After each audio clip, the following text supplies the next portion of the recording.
You have to give your pen back. If you're gonna vote it down, you keep it. If you vote for it, you gotta give your pen back. I have to.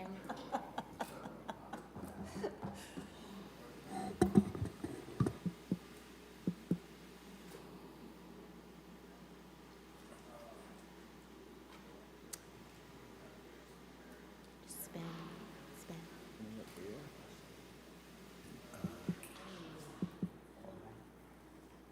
He is, Oh. What do you have here? he was out this morning. She said he wasn't gonna be able to make it today.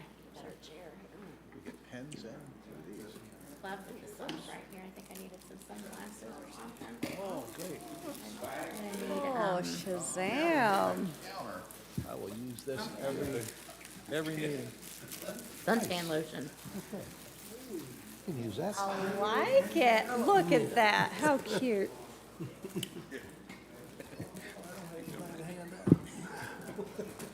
Peppermint.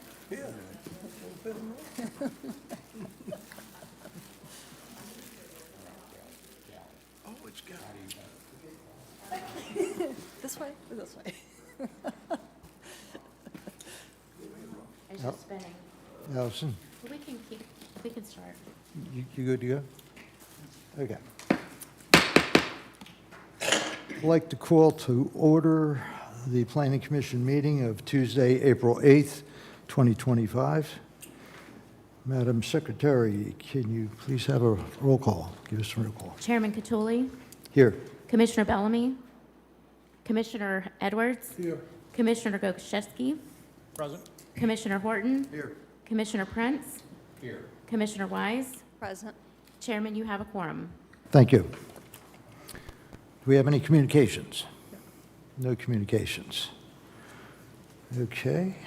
I'd like to have a motion to approve the meeting minutes of March 18th. So moved. Do I have a second? Second. Okay. All those in favor? Aye. All those opposed? Ayes have it. Okay, old business. We have a ordinance text amendment. Yes, this is zoning ordinance text amendment ZTX 25-2. This is an amendment initiated by city staff to amend the ordinance regarding the height of telecommunications towers. It currently regulates the placement and height of telecom towers based on district standards. However, as the needs for infrastructure increase, staff needs more flexibility to support the expansion of reliable service while balancing land use considerations. The proposed amendment adds to section 23-110 certain public service uses exempt. Item 10, telecommunication towers up to 180 feet in height when located on city-owned or city-leased land. The city has sole discretion to approve these towers. This height measurement includes antennas, base pad, and other appurtenances measured from the natural grade of the site. We discussed this at length this morning, and I understand y'all have concerns, and we can always relay those to City Council if you make them a part of your motion or recommendation. Okay. This would be a recommendation that would go to City Council May 5th.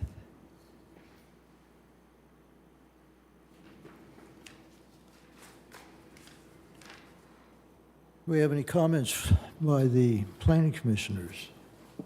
Well, my concern, of course, is that they are essential, they are needed, they are necessary.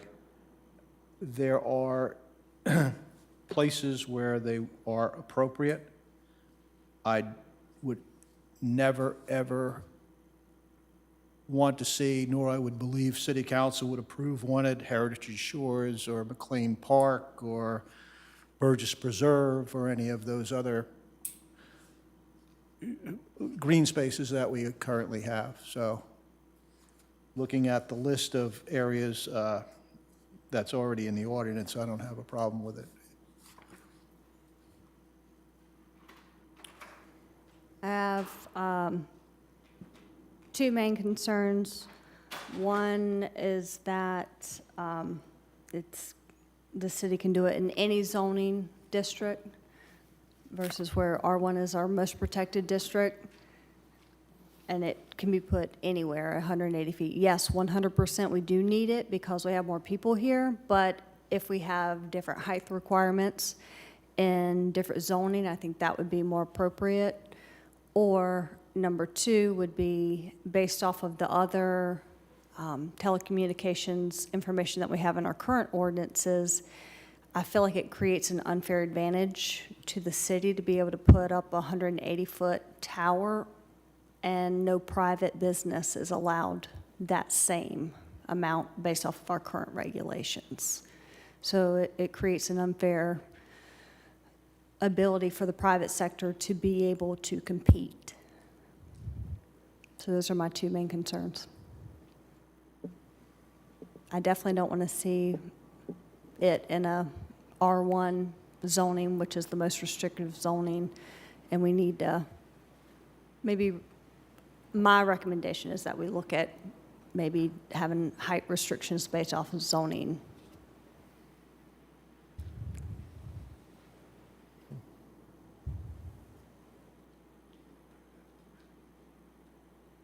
Ed? Were you going to say something? When it says the city has the sole discretion, that means our city council would approve that? Yes, Would be because that each one of these towers would be accompanied with a lease or franchise agreement, so they would be the approving body. So it would not be something that would be delegated to staff to make total decision whenever they decide to do it? Staff may evaluate certain criteria, So you but would- the then city provide council that would as a, approve any location? So based on current ordinances, private sector can only build a tower up to, I believe, 100 feet, based on our current ordinances, is that correct? I believe so. And we would be allowing our city to do up to 185 feet. So it provides a substantial advantage over the private sector to be able to compete with the city. That would be my personal opinion. Any further comments by the commissioners? Any comments from the public on this submission? Welcome, Harry. Hey, how are you? Harry Ola, 3624 Pitches Place, Park Point. I just want clarity in regards to it, since we have some towers that are out on the other side of 31 already. Is it 180 feet from the floor on grade? Is that what you said? And that's as high as it can go? It can't be put on top of a building and another 180 feet above that? It would count from the natural grade. All right, so whatever the ground is, and then they could build and everything will be included to get them up to 180. As you know, more people, terrible service out there, but when we come in town, it's Even worse. It's amazing. You go to the shop and they say, "How is the signal going over the top of you?" I said, "I'm right next to the tower. Don't tell me that." I don't understand. But we do need to have some more service. Just find somewhere where it's agreeable, because ultimately it will bring in revenue to the city. But as your concern is competition, fair across the board, and if there's something that might change it around that says, okay, whatever zone you're in, that's the height requirement you get, I feel that's, what may be best. Don't prevent us from getting better, but each neighborhood, wherever it chooses to go, and with Ms. Joe's concern too, stay out of the green space, if all possible. But you answered my question. Thank you. Thank you. From the from the standpoint of the competition for the private market versus what we do as a city, I mean, a lot of our government bodies, we grant them, there's public service areas of responsibility that we grant to a lot of our municipalities, our counties, and our states. So I think from that standpoint, granting that to our city to provide us, to make that kind of service available to the public, I don't think it's a terrible thing for us to do. And I don't think anybody on this commission disagrees with the fact that we need more service here. We have more people, summertime, you can't dial out a lot of times when we have a lot of people here. I don't think anybody disagrees with the fact that we need more coverage and more service. It's just placing the towers and the ability to have certain height limits in certain zoning areas. We wouldn't have electricity through our city if we took some of those kinds of ideas. Look how ugly those telephone poles are that we get. They're not, electricity you're not, from. got to speak into the mic. What? I'm sorry, I said as we're trying to accommodate these kinds of technologies to give us service, we do have to have some reasonable allowance. It would be like if we were here today in, 1894, and they were saying, oh, we're gonna put these telephone poles up there so we can give you electricity. We gotta have them. I'm sorry. Exactly, but what is the city paying millions and millions of dollars for now to do underground utilities? Well, we are, and at some time, in fact, I do believe that there'll be a technology that we'll be able Oh, to do yeah, something. there better will than be, this. but I feel like We could a wait. carte blanche, 180 feet on any city property, any leased city property, which is It's not above and carte- beyond. It's not carte blanche. We have a path where there's a decision by our body that's doing that. It's not carte blanche. I think once a tower is put in one area, then you don't have reason for another tower here, and nobody would spend the money to put a competing tower. Of course. Stuff, so these wouldn't be on top of one another, or even within 3 to 5 miles of each other, more than likely. City of North Myrtle Beach is 9 miles long, and we don't have a 180-foot tower now. And we don't have good We'll service. have, when we don't have enough service. But is that the end-all be-all? So, and we're not the experts. I'm not the expert either. I'm just relaying the Yeah. proposal. I did look into, I think they are wanting to do this at sports field lighting, but it is at the sports park, that lighting out there, and it's limited to 100 feet. It is R1. Most of our parks are R1. The most restricted zoning districts have come up around these parks, and So and I understand, because this has been a big change in the last, now they opened that park in 2000 11, 12, no, it was 2014, 15. 14. 14 or 15, they opened the park, the big sports park. Prior to that, there was no park larger than 20 acres. So with our planned development, PDDs, they have to be how many acres? I believe I don't know that off, 2, I think, is the minimum. So the sports park is a different beast. How many acres is that total now that they've added on that other section? That's a totally different, and I don't feel like should be zoned R1, because it's not small residential, single-family homes. I think the second part is R2A, the expansion, the new 96 acres, but the first part is R1. Yeah. So that might be something for the future to look at, because anything over a certain acreage, that way it allows for telecommunications to be there. Mr. Chairman, you ready to entertain a motion? I am willing to entertain a motion. I just want to make sure everyone's had their say. All right, let's have a motion. I move the planning commission recommend approval of the zoning ordinance text amendment ZTX-25-2 as submitted. Second.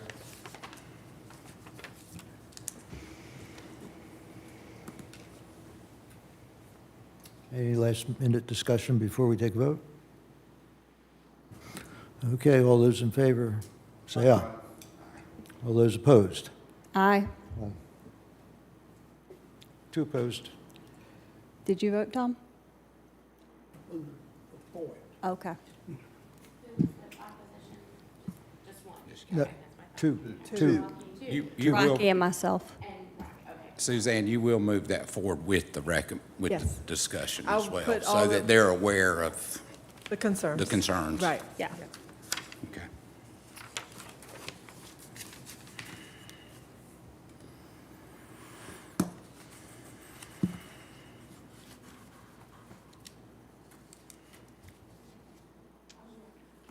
I'm sorry, can we move item, the last item, 6C, to the next item, so the Bishop doesn't have to stay here for the whole meeting? Okay.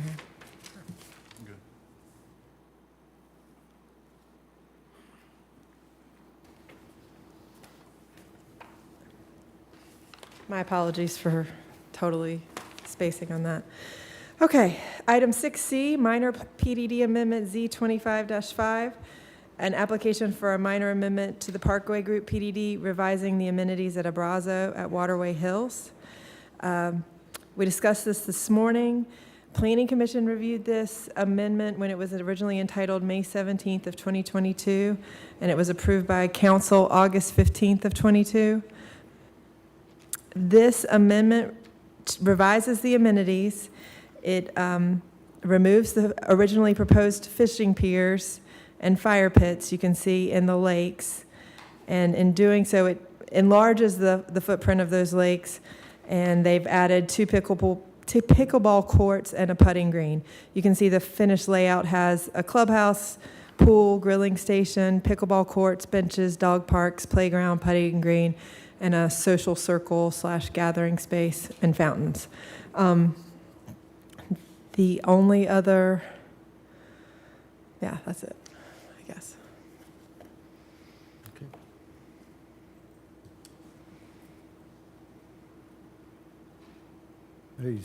Are you through? I'm sorry, yes. Yeah.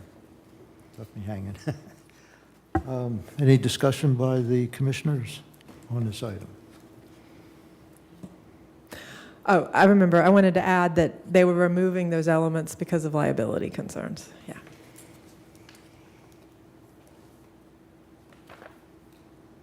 The only thing I could add is that the configuration of a couple of the ponds were modified, and but no real impact.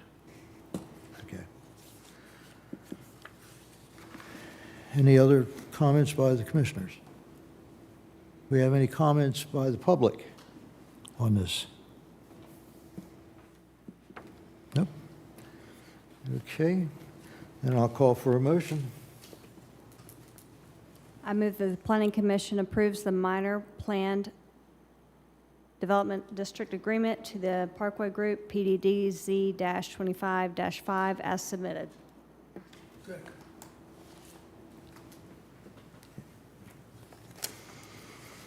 Last chance for comments. Okay, all those in favor? Aye. Aye. Opposed? Ayes have it.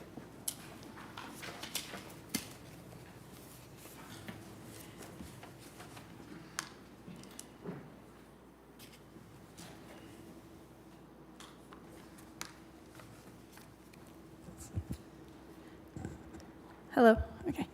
So item 5B, preliminary subdivision plat SUB 2463, major preliminary plat creating 55 residential lots, common area, and rights-of-way in Phase 3 of the Bell Tract. Planning Commission recommended the annexation and zoning of this parcel to mid-rise multifamily residential, R2A, on July 19th of 2022. City Council approved the annexation and zoning petition on September 19th, 2022. Planning Commission granted approval for a block length waiver request on November 9th, 2022. The Phase 1 preliminary plat was approved in June of 23, and the Phase 1 final plat was approved in October of 23. The Phase 2 preliminary plat was approved in April of 24, and the Phase 2 preliminary final plat was approved February of 25. The application was postponed at the previous meeting to make changes. Those changes were to reduce the number of lots from 58 to 55. Currently, the total area of the subdivision is 18.26 acres. The subject property is one lot of record and is zoned R2A. All residential lots are intended for the construction of single-family residential, the smallest lot size being 6,360 square feet, and the largest lot size is 12,668 square feet. The density of the subdivision is 3.01 dwelling units per acre. All setbacks conform to the standards of the R2A district. This plat will continue Long Meadow Way, and it will create Silver Lake Drive and Brightleaf Drive, which are all 50-foot wide public rights-of-way. All new roadways are designed to city standards, including sidewalks and street trees according to the land development regulations. And this preliminary plat does meet all of our development regulations, and staff has no issues. Okay. Commissioners have any comments? We talked about this in workshop. I think, in my opinion, I think the motion should include something about paving of Long Meadow and Brightleaf to Coates Road, because that is nowhere to be found in the development agreement or in what we have ahead of us. We did discuss it. They said that they were going to do it, but I think it should be in the motion to approve. And you're saying Long Meadow and Brightleaf? And Brightleaf. Is it correct in assuming that that's coming with the major subdivision? Isn't that what was discussed this morning? Hello, good afternoon. I need to state my name and James Baldwin, 1104 Palm Bay Drive, North Myrtle Beach, South Carolina. So Long Meadow Court and Brightleaf Way have both been discussed with staff, and the right-of-ways for both of those in the final plat will extend out to the Coates Road right-of-way, and there will, potentially be an extension there of the pavement. So. Okay. So they're indicating it will be in the final plat stage. So Yeah, speaking with the engineer this morning, he's going to make that clear in the final plat as well as in the construction drawings that accompany this document. so it's not The necessary. language You can- says temporary in the plat. You can add it to your motion. I think that would be fine. Okay. Right, but it says temporary, not They can't to be. connect it for another 8 years until Coates Road is paved by the county. So at some point, we'll have to come in. Yeah, I think Mark would be fine with that, and, yeah, because he said that was gonna happen anyways.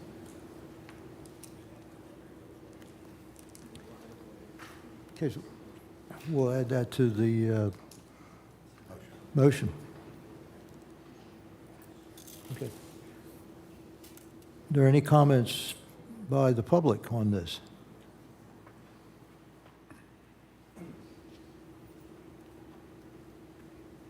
Okay.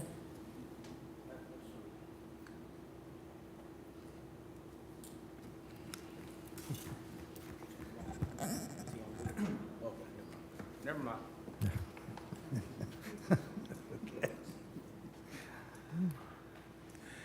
All right, then.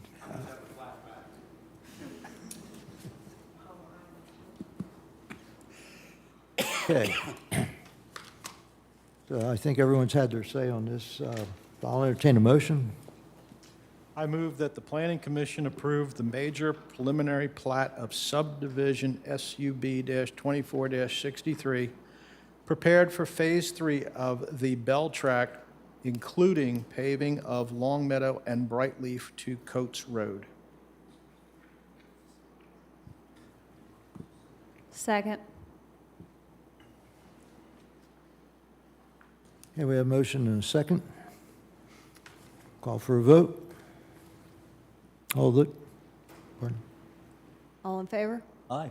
Aye. Okay. Aye. I thought you had something. No. Okay. Ayes have it. Nice have.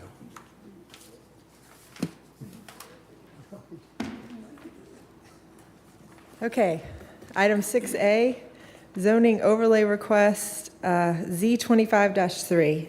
We discussed this morning in workshop.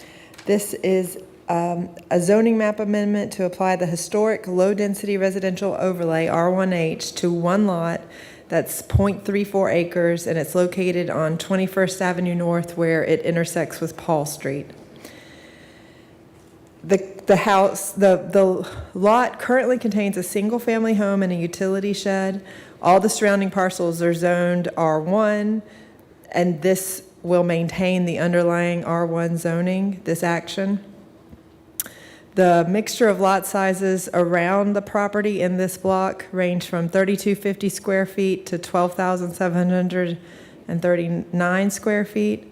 Average lot size in this surrounding block is 5758. The purpose and intent of the R1H overlay is to recognize the historic development pattern of several existing neighborhoods that were created prior to the incorporation of the city of North Myrtle Beach. It makes accommodation to allow reestablishment of that pattern with respect to lot sizes and setbacks. So the minimum lot area for R1 is 10,000 square feet. R1H is 5,000 square feet. The minimum lot width for R1 is 80 feet, but R1H is 50 feet. And then the other element that's affected is the impervious surface ratio. It's 40% in R1 and 50% in R1H. Also to note, the setback is 5 feet in R1H. Setback is 10 feet in R1, except for substandard lots of record where it is also 5 feet. In terms of the questions that a planning commission considers with any action, the relationship of the request to the comprehensive plan, this does not alter the existing R1 zoning. However, it would allow smaller minimum lot sizes and minimum lot widths, reduce side yard setbacks, and more impervious surface. Staff notes that the average lot size within the surrounding block is 5758 square feet. In terms of whether the request violates or supports the plan, the request provides only for single-family housing and prohibits any development that would compromise the existing residential conditions that the residential suburban land use class seeks to maintain. In the surrounding block, 44% of the lots are less than 10,000 square feet currently. The use is permitted. This does not impact the allowed use. It only allows for single-family residential. And in terms of public school facilities, roads, and other public services, access and public services are available currently, and water and sewer services exist and would not be affected by the application. If you move this forward to City Council with the recommendation of approval, you should choose one of the reasons. And in this case, it would probably be where necessary to implement the comprehensive plan. And this would go to their next meeting scheduled for May 5th. I have a question. With regard to the comprehensive plan, would the R1H overlay districts be needed to be added to that plan? No. The overlay district does not change the underlying zoning district. We don't reference overlays in the future land use map. If you look at the purpose of the residential suburban future land use class, it is to define, protect, and provide low-density, single-family detached housing areas where designated, and to prohibit any development that would compromise existing residential characteristics. These areas are intended to provide for infill and expansion of existing neighborhoods and subdivisions. Standards and densities are designated to reflect existing conditions. The area is intended to allow incorporation of property west of the waterway, less useful here, but primarily single-family lots, small farms, and farm-related uses.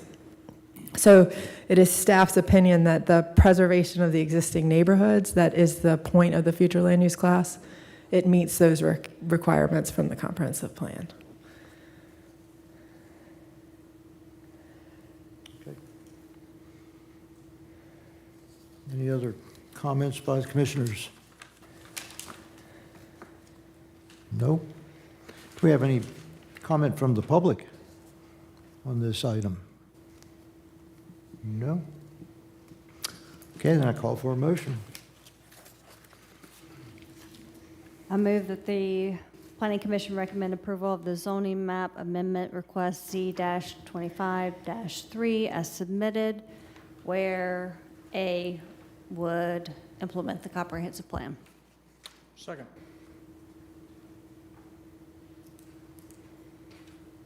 Last chance for comments before we vote. Okay, all those in favor? Aye. Opposed? Ayes have it. Item 6B was erroneously advertised for tonight, but it requires a 30-day public notice, so staff is requesting that we postpone this to the May 6th meeting.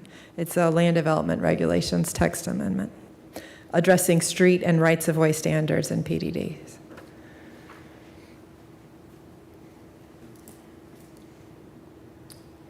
Any comments? Any comments from the public on this item? Okay. Last chance for comments. I'll call for a motion. I move that the Planning Commission postpone the petition for annexation and zoning STX-25-1 to the May 6th meeting. Second.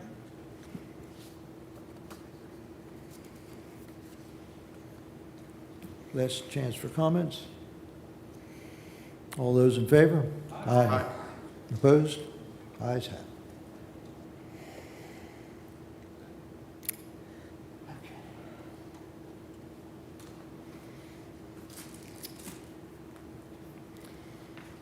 Do we have any comments from the public about anything before the commissioners? No public comment? Okay. I move we adjourn. Okay, meeting adjourned.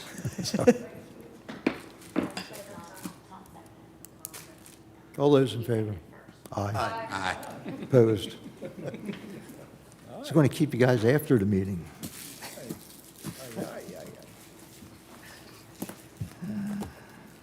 Oh, my, oh, my.